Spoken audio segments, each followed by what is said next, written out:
All right. Well, welcome to the Couples Academy show. My name is Hassani. Hope you all are doing well. And Danielle is back in the saddle with me this morning. What's going on, Danielle? I'm doing good. How are you? I'm doing phenomenal. Okay. How are you doing? I'm doing great. You sure? I think so. Because I'm doing phenomenal. We're in this conversation, guys. We're in this conversation talking about addiction. Yesterday, we started off talking about the 3 levels of addiction and unpack level number 1. And boy, was there a lot to it. And so we're going to dive into level number 2 today. But before we get started, we always want to make sure that you take the time to like, share, and subscribe. Let the people know that they are here. I know. It's okay, babe. It's okay. Yeah. Because, I wasn't here yesterday. I see how you're Talking flowing. to the mic. You're flowing solo today, and it's all good. No. I'm going to bring you in. We're going to bring you in. But I just want you to know it's all good. This is how you've been rolling. All right. Well, keep it going. Let's keep it pushing. A couple weeks away. We're 17 days away from the Phoenix Awards Gala. Now, can I jump in here and say something? Yeah, just speaking to the mic. Let me just tell you guys something.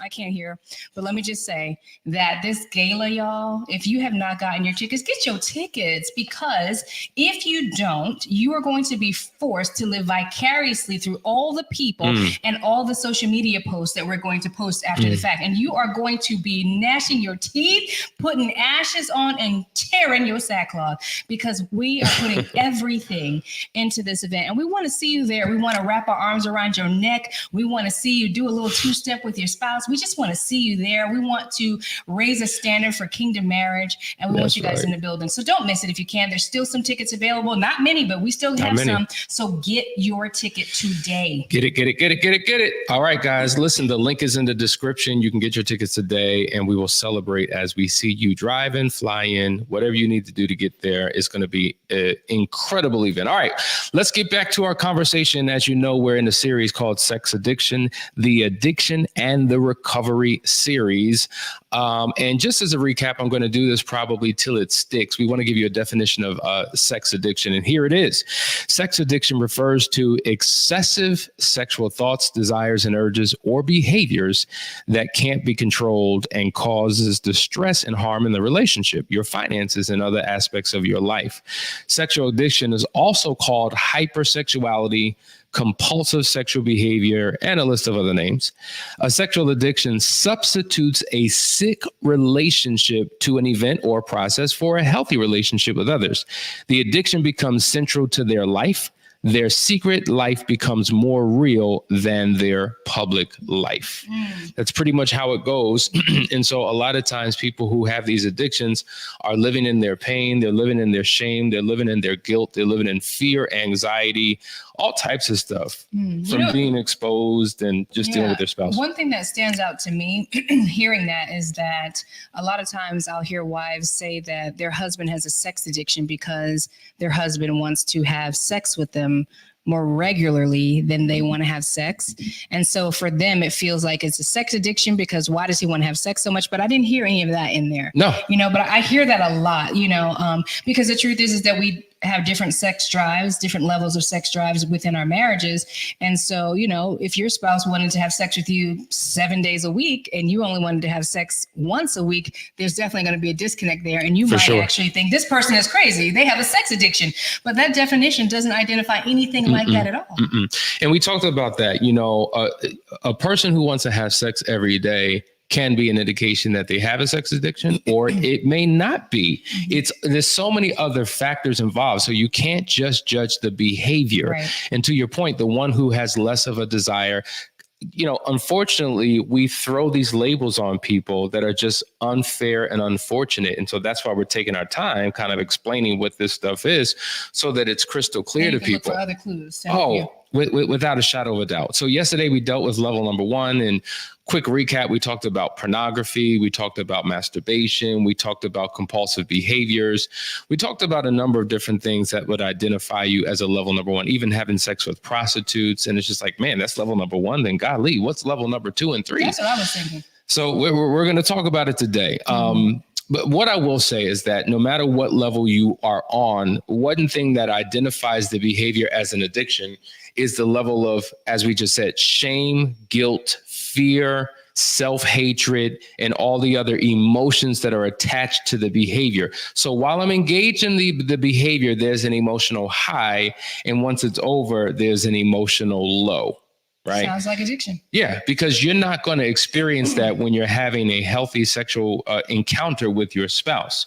You're going to have the experience that's going to feel great. And then there's the afterglow. You both mutually beneficially, and, get something out of that experience. But that's not the case when there's an addiction. That's so true. Like, recently I was having a conversation with a couple of ladies, and they were talking about masturbation and self-pleasure. And I was saying how for me, self-pleasure doesn't really do it for me because I want to be close to the person that I'm with. I want to be with you. And I was actually expressing that for me, self-pleasure would only bring me this emptiness feeling. Like, there was a release, to your point. There's a high, and then there's a release, and then there's this low. There's this loneliness low. There's this like lack of connection low that happens, that does not happen when you're with your spouse, right? So you did have a high for sure, but the low isn't too low. It's like a relaxed low, So there's something to be said for that. And I can only imagine that if you have a sex addiction and you are constantly being driven to self-pleasure in all these different ways, how the shame could just increase, because you do get that high, but you're so low, just like with any other drug, after smoking cocaine or sniffing cocaine or smoking crack or whatever the drug is, after you get high, you're so low that the only way to pull yourself up out of it is to do it again. So it's like perpetuating that shame and that low feeling. There it is. So let's dive into what these level 2 behaviors are. I'm going to start us off, and then Danielle's going to hit the second one, and then we're going to tag team the rest. But the first is what we would call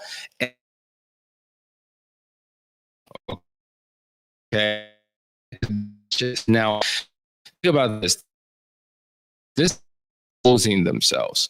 All right. And so typically the stereotypical image of an exhibitionist would be like the flasher, the person who's wearing a raincoat or a trench coat in the middle of the day. It's a sunny day. And then they're walking down the street in a hallway, or I'm sorry, in a alleyway. And then they open up their trench coat to expose their entire bodies. And then they close it up and they run off. Right. We've seen that in cartoons and movies and TV shows. We've seen that.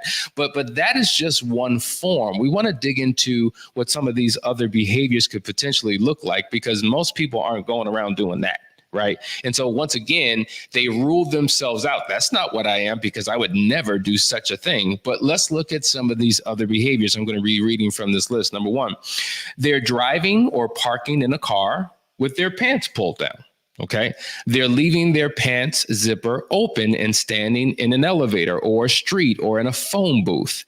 They're having a strategic hole in a pair of jeans or shorts. It reminds me of Prince. Back in the day, how Prince would have like his whole butt exposed. Which I don't know how he got away with that. Like the way we talk about people today showing all their body parts. How did Prince get away with that? Entertainment. Years ago. Entertainment. But I want to pause you in that, because, you're talking about somebody having their pants down sitting in the car, or somebody in the elevator with their zipper pulled down. This isn't the typical weirdo, scary pervert that's flashing you that you're running from. This is somebody who, he could have a suit on, do you know what I mean? And just have the zipper down, pretending that it was an accident. And you're going to be like, oh, your zipper's down, right? Right. But you saw, and they're like, oh, thank you, zip.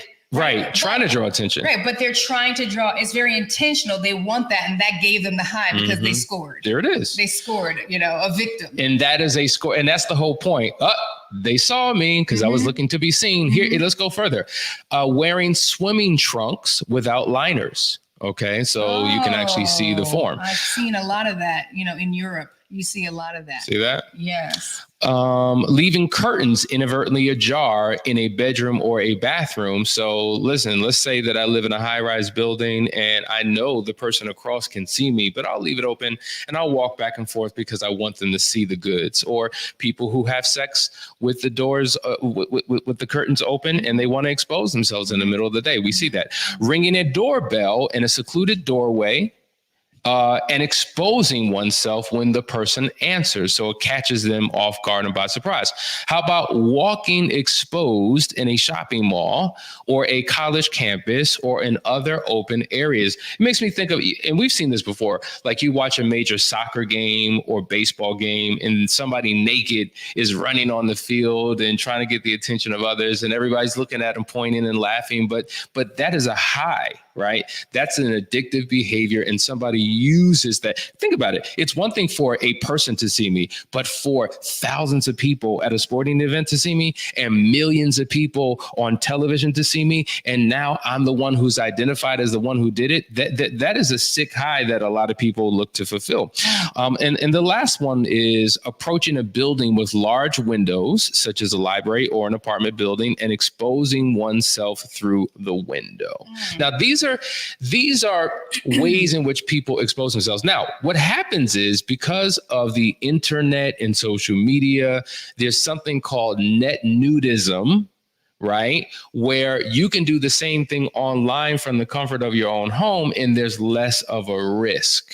And I think that society nowadays is perpetuating this, right? From childhood now, right? So this is something that people just, whereas in the past, you know, in order for you to have experienced some of this, it was because you come from a home where there's something not okay going on under your roof. You've seen your father acting in this way. You've seen your mother acting in this way. A lot of our behavior is learned from childhood. But nowadays, our children are being groomed from very small ages, seeing things even in Disney, subliminal messages that are exposing body parts and sexual insinuations and things of that nature, so that they're being raised in this culture of showing their body. I don't know if anybody has kids or has seen a school lately, but most of the young teenagers, not my house, but most of the young teenagers are walking around with half of the bottom of their behind hanging out of the shorts in public school. They're not getting sent home. So we are groomed to behave in this way to show our body. And unfortunately, we're being desensitized to nudity. Do you remember when you were a child? Like if something naked, if anybody was kissing too passionately on TV, your parent would go like this, right? They would cover your eyes until the scene was over. Now, like please let me see a heterosexual couple kissing. Oh, right. I just want any example of what I'm trying to foster in my household. Do you understand? Yeah. But nowadays, no, everything is exposed and we are being desensitized to this kind of behavior. So you may not have known, because Hassani talked about exposing, you know, the guy with the gray trench coat, ha, ha, ha, and that's scary. He's a creep, right? But now it's the guy next door. It's the sister next door. It's normalized to just walk around in lingerie. I was at Lenox Mall down in Atlanta a couple weeks ago and with my kids, and I'm walking down the hallway in the mall, and there is a woman who is dressed with a lingerie top out, a clear negligee lace lingerie with her full breasts exposed. She had heels on and some pants, and that was her outfit for the day. It seems like it's become a part of the culture. It's a part of the fashion. It's a part of the DNA of how we live life today. It is. And this is why it's so hard to identify, because we just put labels on things, right? Yeah. You're an exhibitionist if you do all this. But what about all these other covert things that you're doing that are not okay? Like for you to walk around knowing that your nipples are exposed, wouldn't you categorize? You're showing your body to the public. Wouldn't you categorize that for you to walk around as a 13-year-old with your behind hanging out? Wouldn't that fit into the category? So here we are grooming children up in a society where that is okay, and it's not okay. The moral compass has disappeared, and we're living in a different society today. One of the last aspects of voyeurism, and this is something that I know we've heard about, is this thing called cruising, right? Yeah. Cruising is when literally you are driving around in a car in the middle of the night and you're going to places like college campuses or parking lots looking for women so that you can take that opportunity to expose oneself. Now, what's interesting about cruising, one of the costs of it would be your time. Interestingly enough, when you're addicted to this idea of cruising, 3-4 hours will go by and you're not even aware of it because you're on a search to score yet again. And so now there's a web of lies and deception that takes place because now you have to explain to your boss, well, I thought you were going away on a 30-minute lunch and you've been gone for 3-4 hours. And now you got to come up with excuses. When you don't come home at night or at your regular time, you got to come up with a bunch of lies and excuses to cover up your actions. And then you've wound up masturbating and depleting all your energy. You don't eat, you don't engage in connecting with your spouse. You just go home and you go straight to bed because of this perpetual activity of sickness that has taken a lot out of you. And I think this is a good transition because, we were talking about exhibitionism where you are, exposing yourself intentionally to get the attention. And that addiction is where you're getting a high from it. So you are, you have to be exposed and you enjoy being caught. There's something about that excites you and gives you life. Where now we're talking about voyeurism, which is a little bit different, but it's still part of the sex addiction. So voyeurism is when you are a peeping Tom, right? You look for porn movies. You like to see strip shows and things of that nature. You will find or hear stories, probably you've heard about some of the Airbnbs. You got to be careful because they might have vents in the, cameras in the vents in the floor or in little corners because the person that is renting the property to you is a voyeur, has voyeurism as an issue and is watching. And so this is part of what's going on, that they get a thrill out of sneaking around and seeing somebody naked or performing sexual acts and nobody knew that they were watching, right? So it's a whole different thing. Like, I think the thrill of it all is that nobody knows that I'm watching you and I'm seeing you. And there might be a situation where they're losing hours and hours of time because there's this one house that they know they might have a chance that this person might walk by nude. So they'll actually park somewhere far away with binoculars. I don't want to scare people, but this stuff is going on, right? And they'll sit there for hours and hours waiting for just that moment. But as they're sitting there, they're feeling shame. Why am I doing this? This is sick. I'm a pervert. What is wrong with me? Why can't I stop? Why am I doing this? And so they're going low, right? Because we're talking about the highs and the lows of addiction. So they're just going lower and lower and lower. They're sinking more and more as they sit there feeling their own low self-worth and shame. But then they get a glimpse and there's the high. So the only way for them to get out of the sunken from this addiction is to see staking out, right? Feeling the low self-worth and the shame because nobody knows about this secret life of seeing, of sneaking to see people nude. So what a dark and lonely place to be for that person, right? This is somebody that they are struggling. They need help. They are driven to do this. It's like being a prowler, but you're stealing, visuals. You're stealing visuals. And you're making a good point, right? The risk reward factor in this, because to your earlier point, a person who is engaged in this type of activity, they could go to a topless bar or a strip club, engage in sex with that is interested in them. They could pay for even prostitution sex, which is still a problem. Right. But that's not where for some reason that's not what the thrill, and that's the point. It's almost like I don't want to actively engage in something that is so more socially acceptable. I want to go on the side of risk because I'm addicted to the thrill. I'm addicted to excitement. I'm addicted to the danger element attached to this behavior. Now, that's something all within oneself. And a lot of that comes from childhood trauma. Things that happen in your childhood that you have not healed and recovered from. And so there's this hatred and this anger that you have, and it manifests itself outwardly by breaking rules. See, it's almost like, you know what, this happened to me and I wasn't in control. So now I'm going to take my control back and I'm going to break the rules and I'm going to do things that violate. And that's the drive. Yeah. I mean, because we're groomed from children, whether somebody's intentionally grooming us or social media is grooming your children. We are groomed from childhood. So where it might have been natural back in the day for little kids to be like, show me yours, I'll show you mine. And then, at 5 years old, you realize, oh my gosh, a boy has that and I have this, that was innocence, right? That was kids who just were discovering, wow, there are different body parts. Now it's a whole other ball game. It's like, let me show you what I know how to do. which is completely different because they've seen it. They've seen it in film. They've seen it in print. They've seen it on social media. They've heard about it on the radio. They heard sounds. It's shocking to hear because kids are so brilliant. Kids are so smart. When you hear these young kids and you see them on social media saying things and repeating things, they are emulating what they are being shown out here in this world because we learn more by what we see.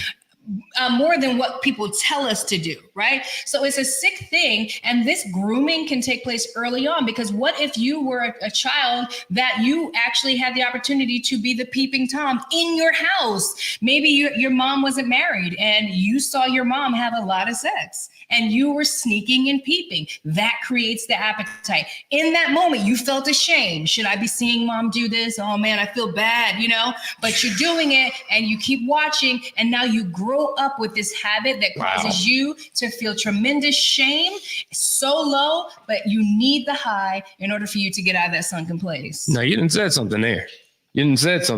Yeah. Because I know some of this from experience. But I ain't got to go and expose folks. But, some of this is from experience. And so I know there's people out there that know what I'm talking about, being raised in a certain toxic environment where you were exposed to things that created unhealthy and unnatural appetites within you.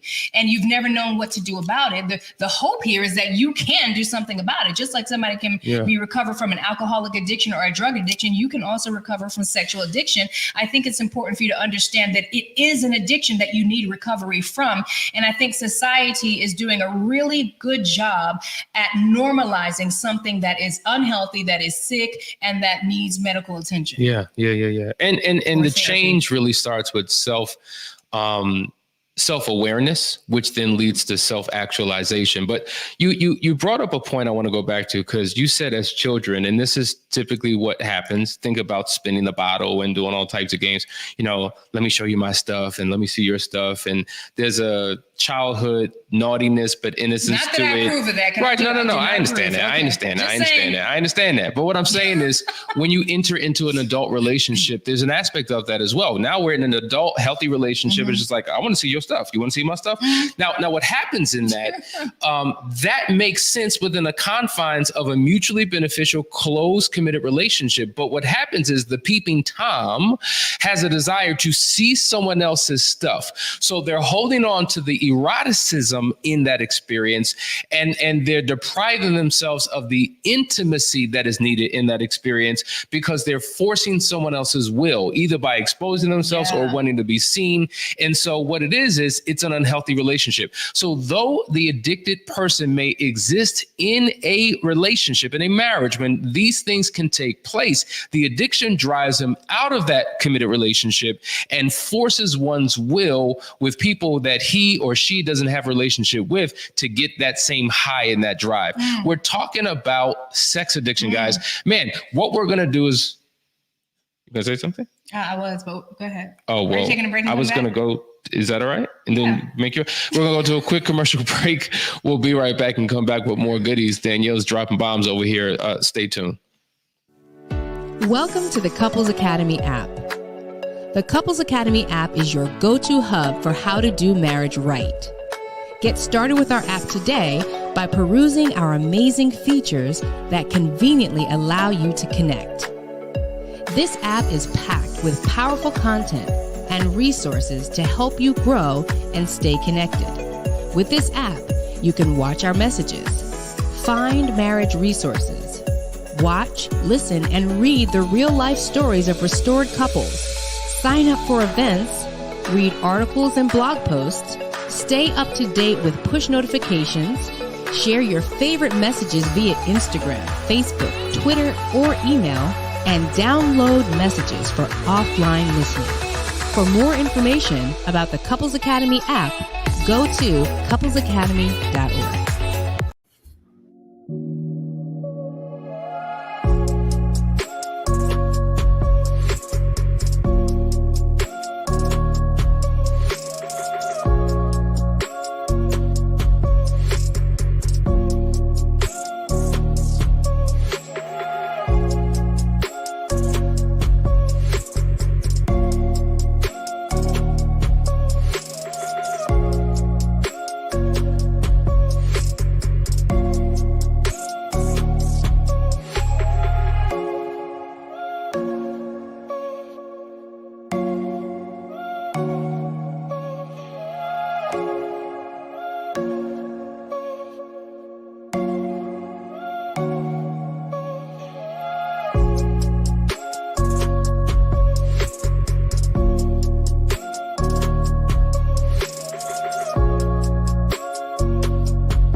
We're back. We're talking about level number 2 of sex addiction. And we basically started off by talking about exhibitionism and voyeurism. And there was a point that you were trying to make there. I did, because I think it's important for us. We are a couples academy, right? So here we are talking about sex addiction. The big question is, are you identifying some of those qualities within yourself, right? That maybe you did not even know that you had these symptoms. Maybe your spouse has been, throwing that word around, like you're a sex addict, and it comes out as an insult. You're not really trying to receive it. But now that you're hearing this, maybe some of this is standing out to you, like, yeah, I do that. I do this. And maybe you need to reach out. Definitely reach out to us. However, there's this whole conversation about the marriage bed being undefiled.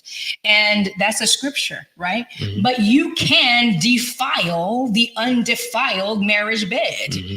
Right? There are some things that we are not to do. And we're only covering an outline of sex addiction. It goes so much deeper. Oh, you can be bringing people into your bedroom, marriage defiled. You can do all kinds of things. So I just want us to put some of this into perspective, that, there are some things that you might have been hearing that your spouse has been saying, and this act of sex or sexual act, whatever you've been doing, maybe has made them feel uncomfortable. And you've thought, well, we're married.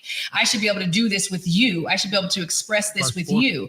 And some of these things lead to toxic behaviors in the bedroom. And I won't get into it because, we could get into the weeds of all the different things that we have heard, being that we work with couples, that take place in the bedroom, that are actually sick and demented, unhealthy for many reasons, can cause disease and damage to the body, right? Certain things that can be done in the bedroom. You can defile the marriage bed. So if any of this is resonating with you, please reach out to us so we can get you into some support and get some help to you, so that you can start to figure out, where am I at? What level am I at? Am I on a level at all? Okay. That kind of leads to this question. I might as well just hit it right now, based upon what you just said. Jackie had a question.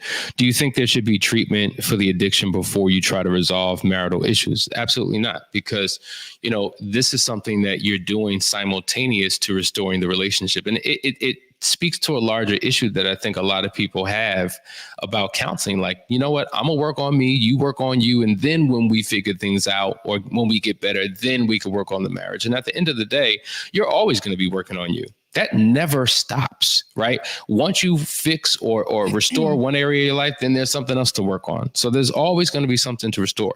There's so many programs out there that treat both the person with the addiction and the partner of the addiction. And that's exactly what we do here at Couples Academy. So there is an individual path for each of you, because you both need to be healed and restored in certain ways, because you're on opposite sides of the offense or the pain or the addiction. And then there's the marital path that you two have together. So it's a journey that you're taking simultaneously. And the example that I always give is, it's a highway. There's not one lane on the highway. There are 3 to 4 to 5 lanes, and you can be in multiple lanes at the same time, going in the same direction. But it's about making sure that you have enough time to address all of those issues. Some are done separately, some are done simultaneously. So I hope that answers the question. The last point I want to bring up, we're talking about level 2. Okay, of this addiction. And what we have here are indecent calls and indecent liberties. Okay, what does that look like? It's like, I'm going to pick up the phone and call a random number, and I'm going to be a pervert and ask all types of sexual questions to throw you off guard, right? And it's just like, oh, like the embarrassment, the shame, but you get a thrill out of talking about certain things or asking certain things that cause discomfort. But the other piece is, it's really the indecent liberties. Now, we've seen this before as I begin to explain it to you. An indecent liberty is, listen, we're in a crowded mall. Right? We're on a crowded train, and I take the liberty to accidentally, inadvertently brush up against your breast, or to grab your butt. Anybody who rides New York City subways, you know what it is. You already know what it is, because exactly that. It's so tight right? And they can just, have a nice rhythm of accidentally bumping their body parts up against you. Indecent liberty. Oh yeah, without a doubt. Wow. Or, hey, when you was going to the club and you were getting your dance on, then all of a sudden a person starts just fondling you, right? Most of that was approved. Okay, well, in the days. sometimes, right? Let's I'm just be honest saying. about that. I'm just saying. Go on. I'm just saying. There's all types of scenarios here, but you are going against another person's will to fulfill a desire of yours. Yes. And I have some other ones because there's more than just that. Think about those two scenarios that Hassani just mentioned. But nowadays, because we have social media, I opened up my Google Drive the other day and someone just, I don't even know how they did it, but slid in the Google Drive a nude photo, this lady saying, I need sex. Right. So that wasn't approved by me. Right. So how many other ways are we being intruded upon by people without our permission? It happens. It happens every day. And so DMs, sliding in the DMs. We're talking about this so that you can self-assess. Is this something that you do? Is this something that your spouse does? And the reason why we're unpacking this slowly but surely so that you have a comprehensive understanding of what the situation is that you may be dealing with and how to get the appropriate help. Now, listen, we're coming to the end of the show. Tomorrow, we're going to talk about level number 3. There's some other activities out there that you need to be mindful of. But if you find yourself in this situation, because some of you, I'm reading your comments, you're saying, oh my God, that's my spouse. Yes, we've been dealing with this for years, but you don't have to continue to deal with this. You can change your lifestyle. You can help reshape your destiny.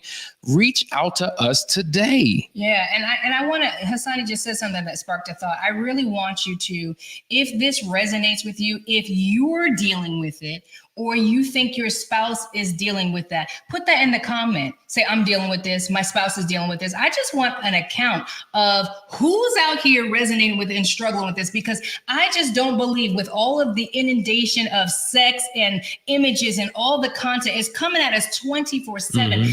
People are being affected. It is an agenda to desensitize us to sex. So I know more of you than not are dealing with it. Expose it, because this is about exposing the enemy. And then you're going to come here and get some help and you're going to get right and you're going to reform all of it. But go ahead and put that in there. The show is going to end. Put the comments in. When you see the replays, put the comments in and we will see it. I just want to know what's going on out here in these streets.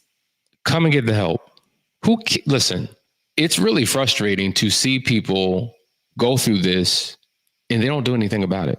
They complain about it, right? They vent, right? You can see them in their pain, but they don't do anything. And Couples Academy is here to call you up, not to call you out, but to call you up so that you can call us up. So that we can engage in a conversation on the phone and begin to work on a restoration plan for you. But thanks for tuning in today. Hope you got something out of it. Tomorrow, part 3. But until then, have a great day. See ya. Take care.